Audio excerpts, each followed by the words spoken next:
The next session, which we are perfectly timed to go into, is to open the floor and the live stream for questions for both John and Claire at this point. We do have some live stream questions. So I'm going to pick up exactly where you left off with this qualitative, it's more than the counting of the publications, and really focus on how that, which is necessary, because that is how we report our scientific findings, so that has to be a part of it. But the question of, are those scientific findings, and there will be some time delay before they come out, are they pushing the field ahead? And we know from looking backwards at scientific discoveries that often there is a very long lag time between some initial fundamental research and others recognizing the importance of that research or being able to apply that research in a way that completely changes the field. And so AccelNet has a very lofty goal for these networks of networks to accelerate the discovery. How and when that initial discovery that is churning at a faster rate is recognized in the scientific discipline is another question. And we know that there will be time delay. That is part of how science works. So we want to accelerate the process of discovery. You may, a decade later, really be able to show the impact of what was developed. And that is just science. But you can document the process of accelerating. Some of that may be in the publications, some of it will be in the connections that you're making. And these more process-oriented changes in how the research community is working together. And so I think I'll encourage you to be more creative in how you think about what you're documenting and how you are changing the research community, how it works together, and those are process-oriented things. So thinking of ways of how to document that, which later hopefully we'll be able to connect with some of the outcomes of the discoveries. That's ideally in the big picture for how anyone documents scientific progress. It's always a long game. So it's be open, and we'll wait. NSF will be there. So maybe I'll take an opportunity now to ask a live stream question for John. What type of participatory evaluation methods have you used, and how have you used evaluation outputs in center or program management? Yeah, so after having given a lot of terminology, I'm not 100% sure I understand participatory evaluation methods. That's one I haven't seen. And if that refers to sort of focus groups with users and sort of direct interaction, we haven't done that much of that. Much of our external evaluations that directly interact with people who've been here are covered under human subject research. And there is, by design, a separation between us and them because there's potential for risk. If someone were to come back, we would not treat them equitably. So those are all fully anonymized. On the other hand, so the other part of the question is, have we used evaluation outputs in center or program management? And the answer is absolutely. We were getting sort of, I wouldn't say real time, but as short of a lag time input to us in the first few years about how programs were running. Was the postdoc program stood up correctly, and was it serving the needs? Were we providing capacity and services through the whole series of things we do here in ways that were helping teams, or were we failing? And we modified programs very, very quickly. It was quite daunting for a number of the staff here in the first couple of years because we would change programs, and there were some people who just didn't like it and didn't want to stay. It was daunting for the leadership because we were constantly churning around how do we improve. We do a little bit less of that now, but I would tell you we just got back in the last 6 months the first round of surveys and interview data from the second evaluation we've done under our second cooperative agreement. And there were lessons we learned from that, and we're already modifying. We're modifying some of our engagement, around things like facilitation, around things like building better ways to link our data science team. And one of the messages, and we've learned it over and over again, and it might be relevant for some of the bigger networks as opposed to teams, is scientists don't like to ask for help. And so you have to find ways to get in the room and create enough trust so that they will let an outsider provide help. And if I don't know how many times I go into a room now and say, if you don't tell me, I can't help you. You're here, take advantage of us, but we need to know. And so that's something that we've learned over the years that we've been able to institutionalize in different ways. So sorry, I have to insist on the connection between the complexity and, in this case, the evaluation itself, right? So depending on the network, each network will have a degree of complexity. And actually, that's part of what in industry, we use continuously. We know the network, we know how complex it is. There are degrees that we actually identify. And that gives us kind of a metric, and then with that metric, then we know what to expect, right?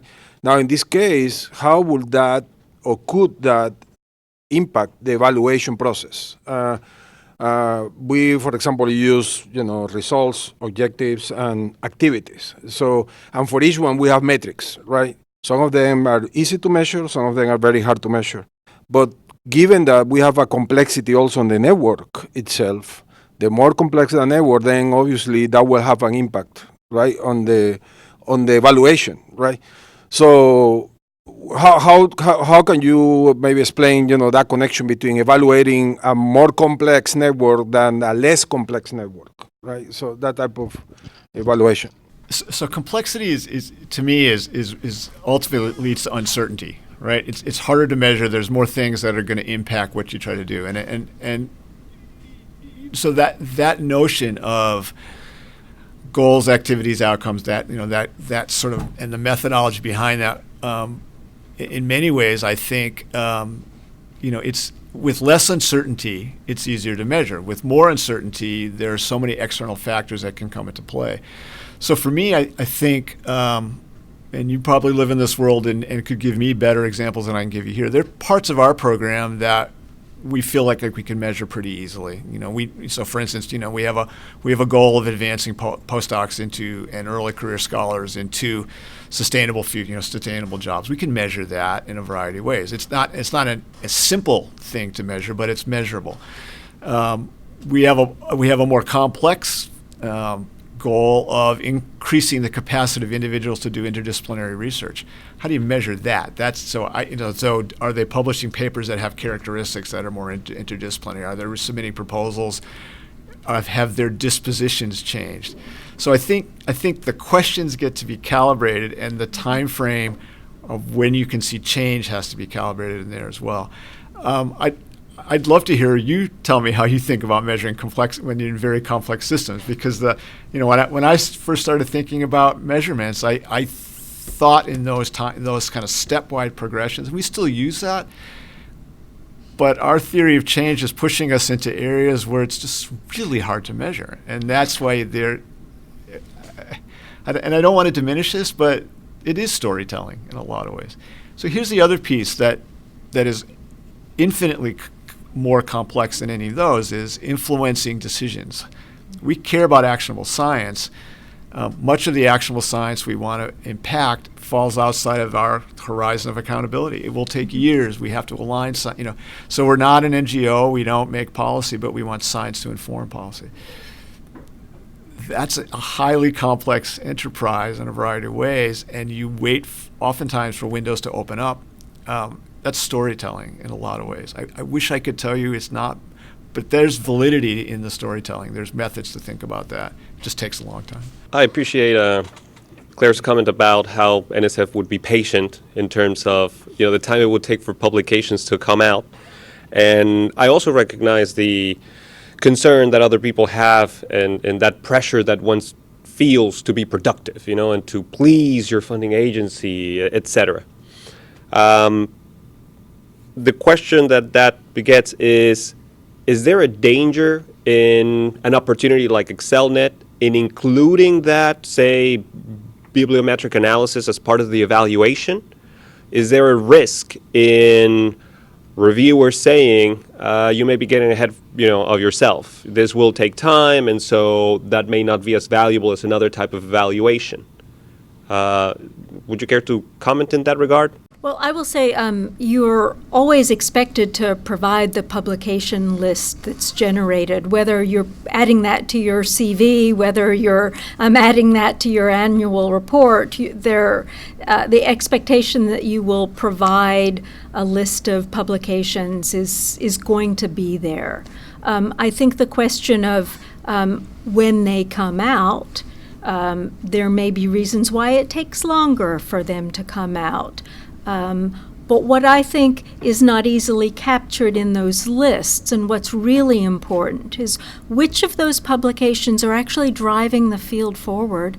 We live in a time where there is massive journal proliferation, where there is the encouragement to break things down into the minimal publishable unit.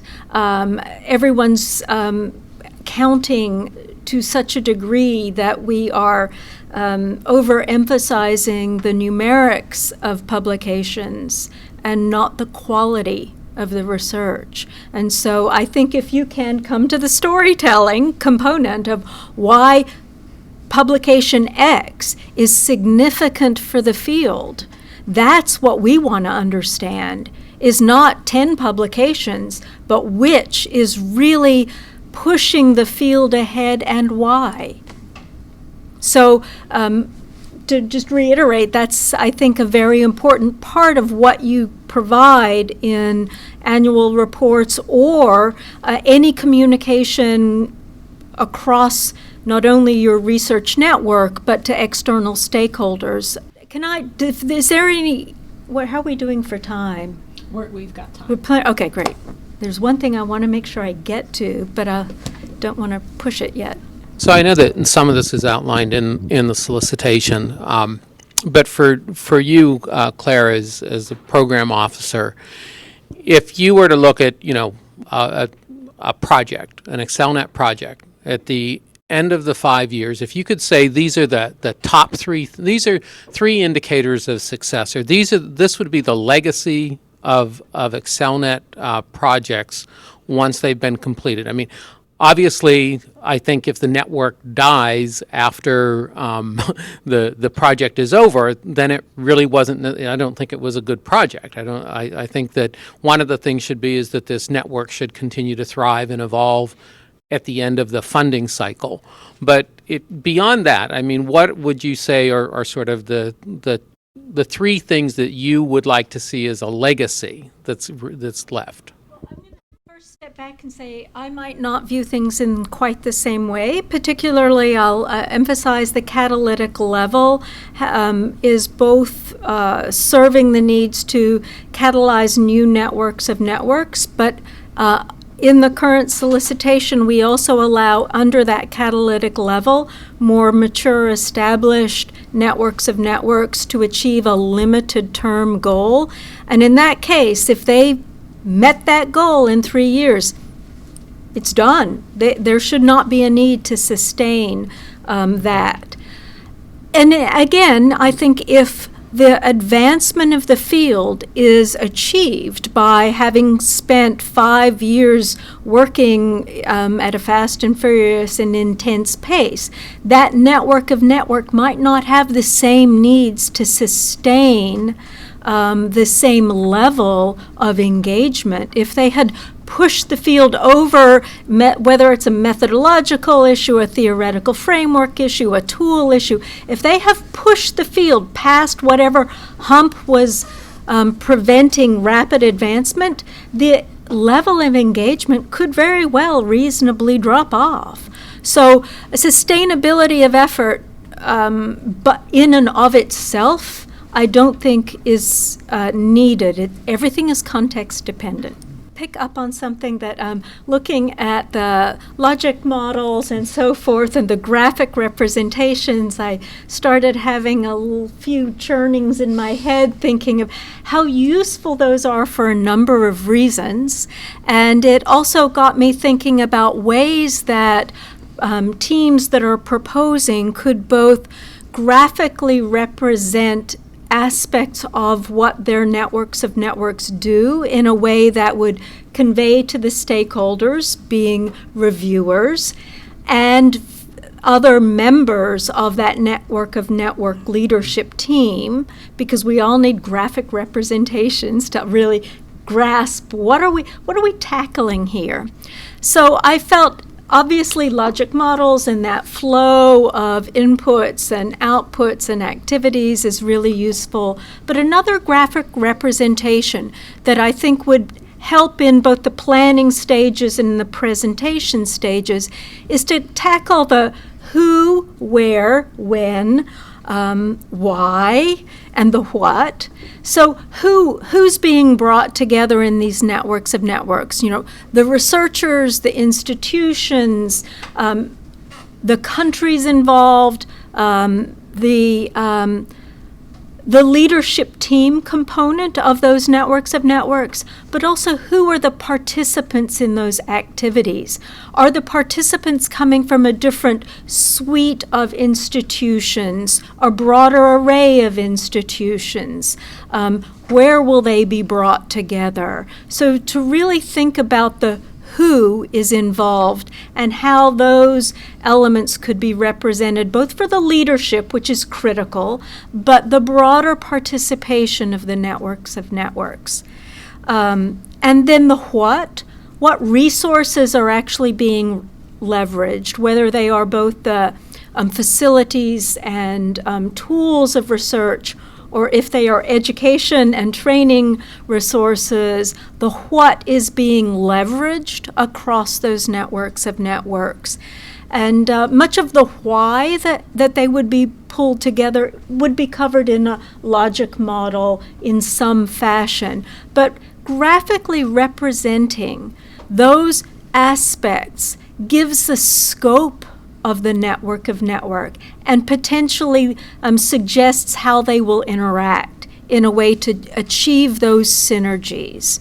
So those may just be road mapping tools that people sit down and do together on paper, but I think it could help organize thoughts and feed into how you describe aspects of your work. They may end up being graphical representations that you could actually use to show reviewers and others handling your proposal how the network of networks works together.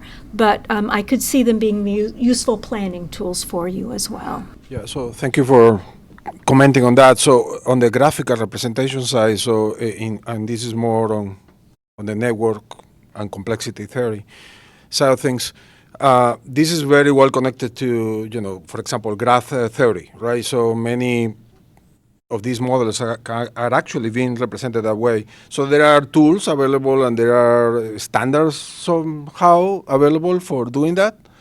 Would that help to maybe, I don't know, agree on some type of standard representation of these models?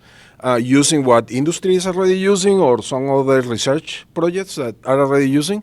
Or are we just free to suggest whatever graphical representation we think is the best, to communicate the impact or operation of the network? Yeah, I would say that from the perspective of most of NSF programs, we typically shy away from being very prescriptive, partly because allowing you to choose what you do and how you present it helps reviewers see what your level of thinking is, so it's useful in that regard.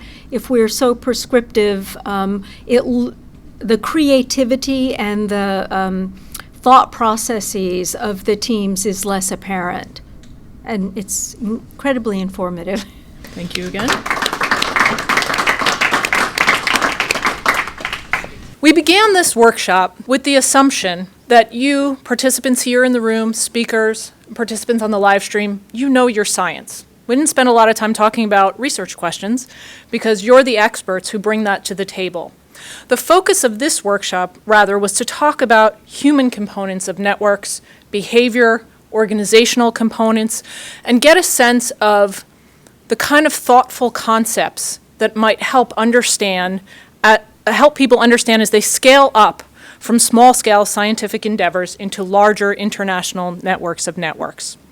We saw examples throughout the presentations and the conversation that we had over the past 2 days of networks at different scales, different disciplines, different levels of transdisciplinarity or interdisciplinarity, and we were offered various resources that could help us think about what might be coming barriers to developing international networks of networks or scaling up existing networks.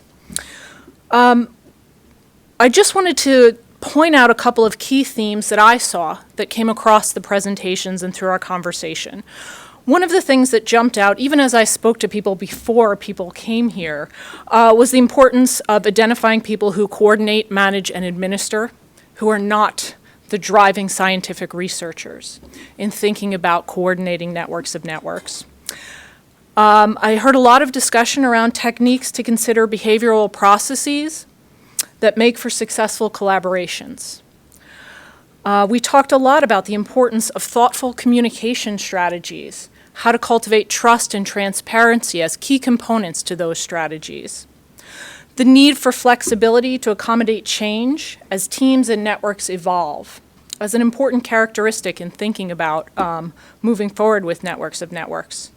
And we saw examples for building competencies and capacity for the next generation and early career leaders who can take up the mantle of increasingly extant networks of researchers that are required to tackle coming scientific problems. So I just wanted to kind of point out some of the themes that I saw that cut across all of the presentations and seemed to cut across the different scales of networks that we talked about over the past couple of days.